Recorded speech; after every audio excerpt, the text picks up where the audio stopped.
Kita hidup adalah yang diberi hidup, ya. Kita ini tidak hidup, tapi kita diberi hidup. Kita ini tidak wujud, tetapi kita adalah diwujudkan, diadakan. Kenapa kita harus sadar bahwa kita tidak punya hidup, bahwa kita tidak punya wujud, ya. Itulah kenapa 7 sifat ma'ani, maknawi adalah harus nyata pada diri. Supaya kita nanti tidak mengakui perbuatan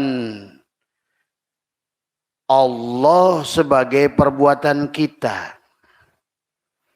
Supaya kita tidak ngaku-ngaku. Nah ini. Kalau seandainya dalang udah kerja semalam suntuk, membuat ibu tahajud, membuat ibu sholat malam, membuat bapak siangnya bekerja, dalang memainkan, maka sungguh tidak elok, ya, sungguh tidak beradab kita mengaku pekerjaan orang lain sebagai pekerjaan kita. Atau kita menuntut gaji kepada pekerjaan pihak lain yang sebenarnya bukan kerjaan kita. Yang nyangkul si Mamad, yang minta gaji si Usman. Nah gitu. Disinilah Abah ingin 2 hikmah hikam ini dipahami. Karena bagi sahabat-sahabat yang sudah baik tauhidnya, ya, maka mulailah kita ini ridho kepada Allah. Raditu billahi robba, wabil islami dina, wabi muhammadin nabiyya wa rasulah. Ridho kepada Allah artinya ridho bertuhankan Allah. Artinya yang hidup itu hanya Allah. Yang wujud itu hanya Allah. Yang bisa mendiamkan dan menggerakkan hanya Allah. Itulah dalam Al-Quran Allah berfirman, Bismillahirrahmanirrahim. Wallahu khalaqakum wa ma ta'malun. Allah menciptakan kalian dan apa-apa yang kalian lakukan. Maka ibu-ibu dan bapak-bapak, marilah mulai dewasa dalam bertuhan. Jangan anak-anak terus, ya. Ada bahasa ud'uni astajib lakum, itu dalil buat anak-anak, ya, yang belum kenal, yang belum cedok, yang belum tamyij, yang belum balig tadi semua, ya. Maka anak yang belum cedok, yang belum ngerti, maka boleh menyuruh orang tuanya seenaknya. Ini sebetulnya pelajaran kepada kita. Pada saat kita masih kecil, kita nyuruh ibu kita meminta seenaknya pada orang tua kita. Mama jajan. Ya. Mama, aku ngaji. Minta jajan. Bagus nggak? Bagus, namanya anak kecil. Tadi semua. Bahkan, Mama ngaji tapi minta jajan. Bagus nggak? Bagus, namanya anak kecil. Bahkan kalau ibumu ibu kita lagi makan, kita suka saksikan di anak kita sendiri, di cucu kita sendiri, mamahnya lagi asik makan, anaknya minta cebok. Bagus nggak? Bagus. Namanya juga anak kecil. Tapi pada saat bapak sudah punya anak, sudah punya cucu, setiap ketemu, mama jajan, bagus nggak? Kata orang tua, kapan lu dewasa? Apalagi parah lagi, mamahnya lagi makan, bapak udah punya anak, mama cebok, bagus nggak? Waduh, sangat buruk. Sebetulnya itulah yang harus dipahami. Kenapa?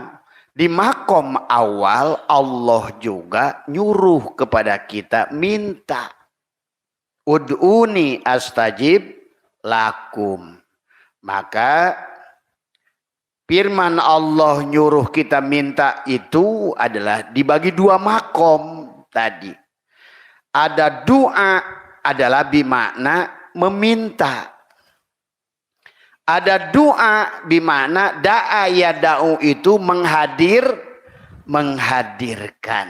Beda.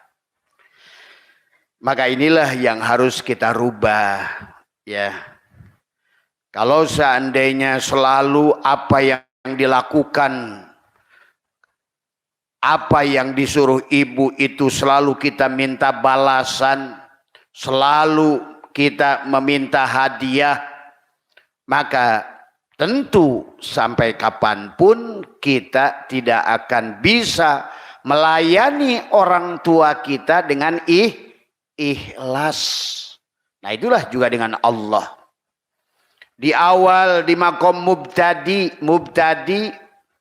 mutawasid, muntahi.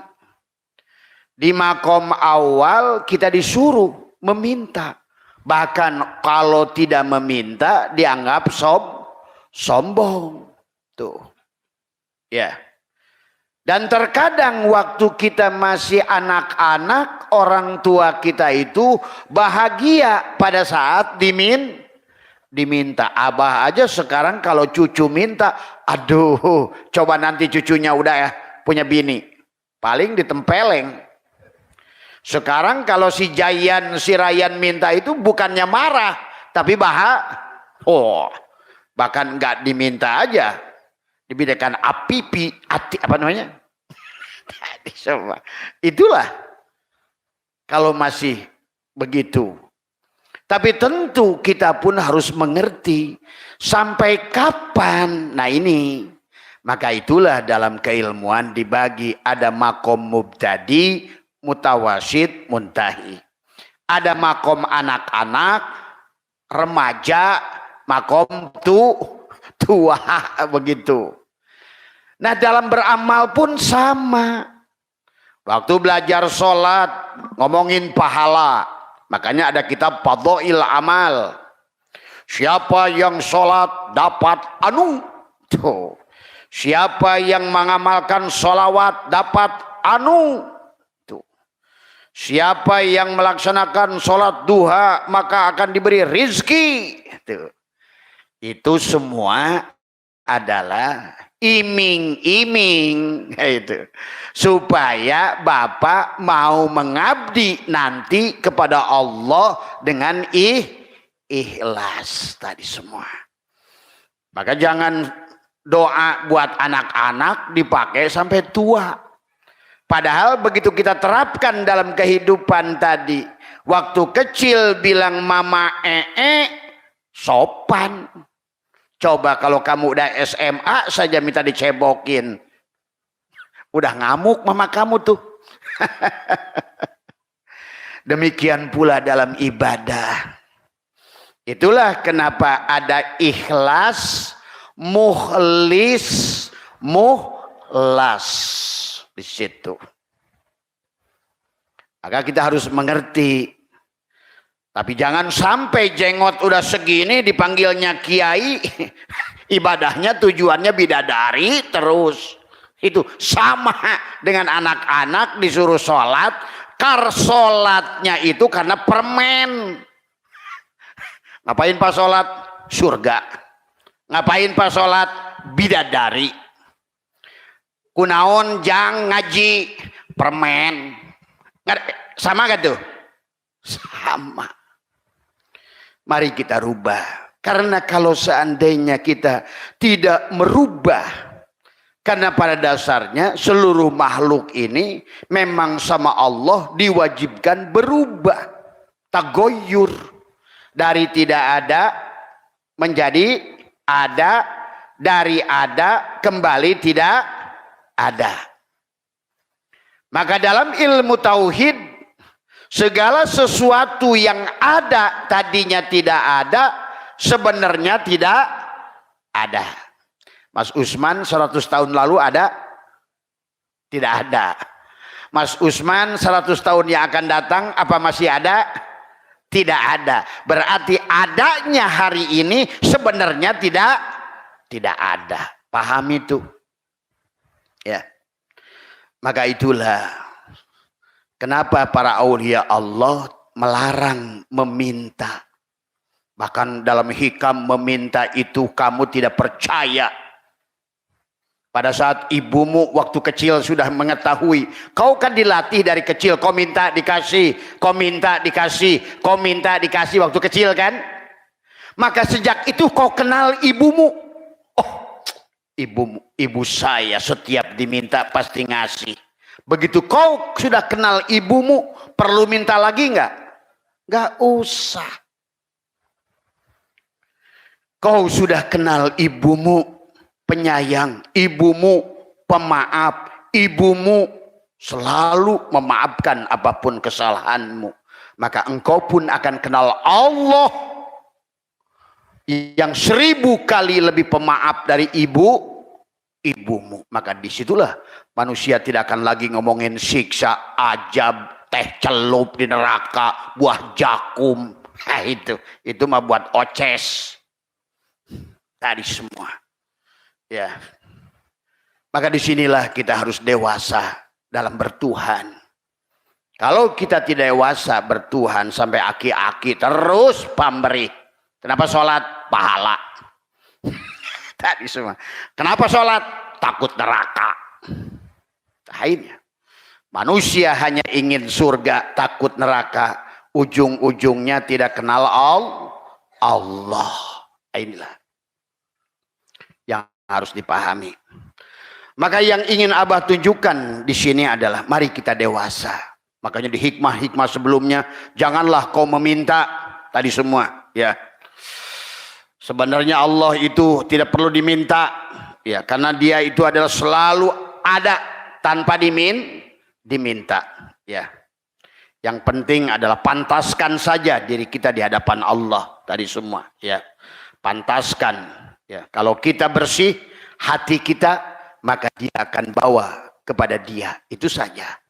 Maka disinilah tentang jiwa kita wa nafsi wa masawaha falhamaha pujuraha wa qad aflaha man zakkaha. Sudah pasti bahagianya, sudah pasti untungnya, sudah pasti menangnya, sudah pasti lancar kerjaannya, sudah pasti tidak akan ketipu, sudah pasti tidak akan gelisah, sudah pasti jauh dari masa kalau seandainya dia bersihkan hatinya.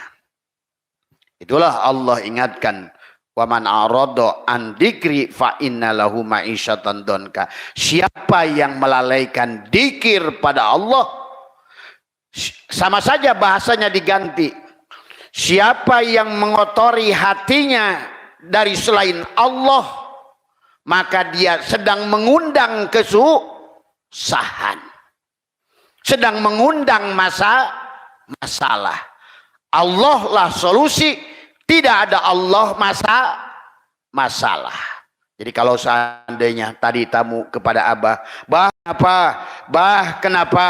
Bah kenapa? Sederhana jawabannya. Di hatimu tidak ada Allah. Itu saja.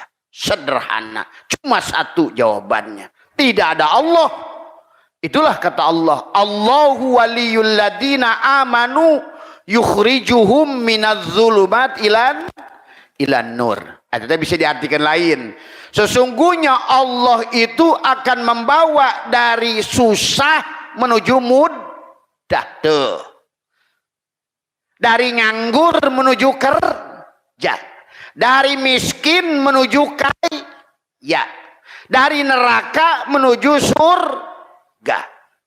Allah lah surga itu. Tidak ada Allah lah neraka itu. Ingat itu. Maka segala kegelisahan, segala masalah, bah saya ketipu, bah saya begini, bah saya dipecat, bah saya kehilangan kerjaan, bah saya dagang saya rugi, bah itu berarti sedang tidak ada Allah, sehingga Allah pindahkan keadaannya tadi semua. Maka tadi kata Abah, pada saat kau dengan kelapanganmu ada Allah, maka Allah akan tetapkan kelapangan itu. Pada saat kau sedang lapang dan kau mampu melihat Allah pada kelapangan itu, maka Allah akan tetapkan kelapangan itu. Tapi pada saat kau hanya terjebak dengan kelapangan, maka akan segera berpindah kepada kesempitan. Pada saat tidak mampu melihat Allah dalam lapang, akan pindah menuju sempit. Pada saat tidak mampu melihat Allah dalam sehat, akan pindah menuju sakit. Intinya, apapun kondisi kita dibuat oleh Allah, dibawa menuju Allah. Maka tadi, terkadang orang harus dibikin rugi dulu untuk dia mencari Allah. Tuh, gitu. Kalau udah rugi, Allah, ya Allah. Akhirnya jadilah datang pada guru ruhani. Kenapa? Habis rugi. Kenapa datang pada guru ruhani? Habis ketipu. Kenapa datang pada guru ruhani? Habis bangkrut. Coba, enggak bangkrut, enggak ketipu, loba duit, hati bahagia, bisa laku orang kayak Abah. Sebenarnya coba pahami. Jadi kalau begitu Allah itu mudah enggak? Mudah. Maka itulah kata Allah dalam Al-Quran, di sebalik kesulitan ada kemudahan. Tuh. Berarti di sebalik kesulitan itu siapa? Allah. Maka di sebalik kesulitan itu ada Allah. Allah itu menunggumu di penghujung jalan sulitmu. Allah itu menunggumu di penghujung jalan rugimu. Allah itu menunggumu di penghujung penderitaanmu. Maka itulah Allah berfirman, di sebalik kesulitan ada kemudahan. Maka tadi, pada saat kita sedang dalam kemudahan, jangan sampai hilang Allah. Maka kemudahan itu akan terus ada. Pada saat kemudahan kita mampu melihat Allah, maka tadi Allah akan ganti dengan kesulitan. Maka inilah dalam hikam, kalau kita tidak bisa berjalan kepada Allah dengan kelembutannya. Apa kelembutannya itu? Duit setiap pengen ada. Mau beli sesuatu selalu ada. Mau jalan kemana-mana selalu ada. Kalau di situ kita tidak menyadari Allah, maka Allah akan bawa kita kepada situasi kebalikannya. Itulah Syekh Athaillah katakan, kalau kamu tidak mampu merasakan kehadiran Allah dalam kemudahannya, dalam kelembutannya, maka manusia akan ditarik pada rantai ujian. Yang intinya, baik lapang maupun sempit, tujuannya kita dibawa menuju Allah tadi semua. Ya. Maka inilah dalam hikmah ini yang Abah ingin tunjukkan. Jangan sampai kita melakukan amal, kemudian kita menuntut, kita tidak berbuat amal, tapi kita menuntut Allah untuk membalas amal kita. Ingat Pak, kalau sudah di makom dewasa, Bapak ngerti, pada saat tubuh ini bergerak sholat, tubuh ini berbuat kebaikan, tubuh ini melakukan ketaatan, sadarilah sebenar-benarnya yang menggerakkan tubuh ini adalah hati. Dan kemudian setelah menyaksikan hati menjadi imam kepada tubuh ini, maka sebenar-benarnya yang menggerakkan hati untuk menggerakkan tubuh ini dalam taat, dalam sholat, dalam kebaikan, sebenarnya adalah yang memerintahkan hati itu adalah ruh.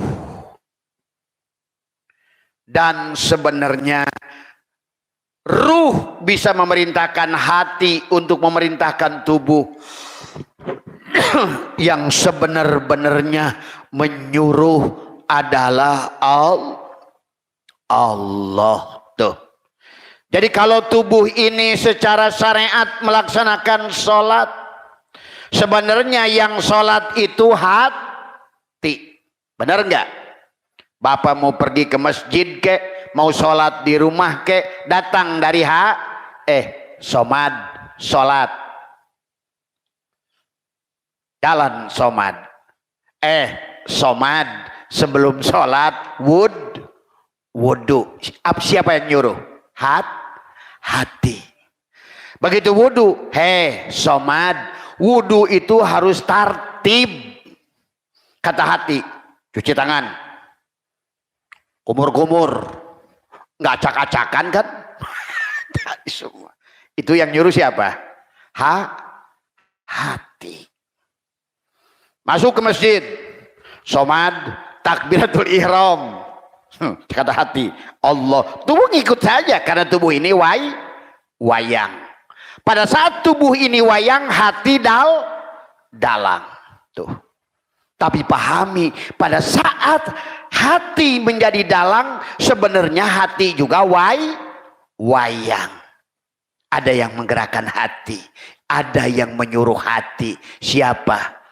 Jiwa atau ruh. Tuh. Maka tadi secara syariat kita menyaksikan tubuh ini. Lihatlah segala apa yang dilakukan tubuh ini bukan perbuatan Bapak. Sehingga pantaskah minta pahala? Pantaskah minta sorga? Coba. Tadi si Udin anu gawe minta gaji. Anu minta gaji somad. Tadi Allah dalang yang kerja, yang minta gaji wayang. Pahami ini kalau sudah makom tauhid. Maka sebenarnya yang sholat siapa? Tadi di makom syariat fiilnya yang sholat badan. Di makom torikot yang sholat hati. Di makom hakikat yang sholat jiwa atau ruh. Di makom ma'rifat yang sholat Allah. Berarti yang sebenar-benarnya dalang siapa? Allah. Jadi kalau ada wayang sholat, pantaskah wayang minta pahala sama dalang? Tidak.